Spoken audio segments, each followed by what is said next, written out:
ஆட்சி அதிகாரத்தில் இல்லாத நாங்கள் செய்தது என்ன அப்படின்னு சொல்றேன்.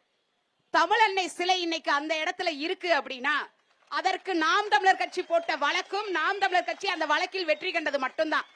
மதுரை கிழக்கு ராஜகம்பீரம் கம்மாய் ஆக்கிரமிப்பு பண்ணி அதை நாங்க தான் நாம் தமிழர் கட்சி வழக்கு போட்டு அந்த இடத்தை இன்னைக்கு கரைகளை இது பண்ணி பாதைகள் அமைத்து அதை மீட்டெடுத்திருக்கோம்.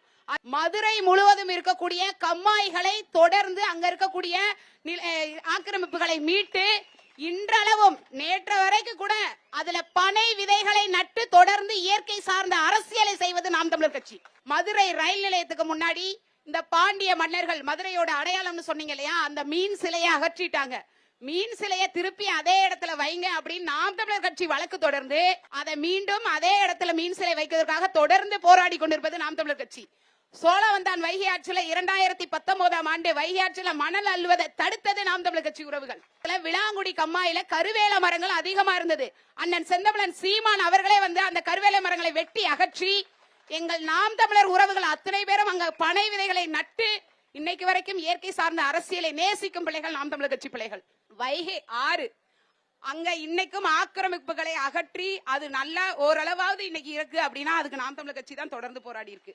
சட்ட விரோதமா செயல்படக்கூடிய மணல் குவாரிகள், கல் குவாரிகள், கனிம வள கொள்ளையை தொடர்ந்து எதிர்த்து குரல் கொடுப்பது நாம் தமிழர் கட்சி. தேங்காநல்லூர், பாலமேடு உள்ளடக்கிய 37 ஊராட்சிகள்ல அரசு மதுபான கடை வரவிடாம தடுத்து நிறுத்தி இன்னைக்கு வரைக்கும் நாம் தமிழர் கட்சி அந்த பகுதியில வந்து மக்களை காப்பாத்திட்டு இருக்கோம்.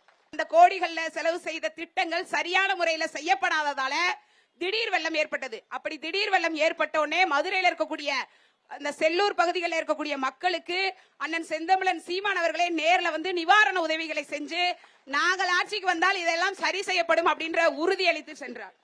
கப்பலூர் சுங்கச்சாவடியை எதிர்த்து தொடர்ந்து நாம் தமிழர் கட்சி போராடி கொண்டிருக்கிறது.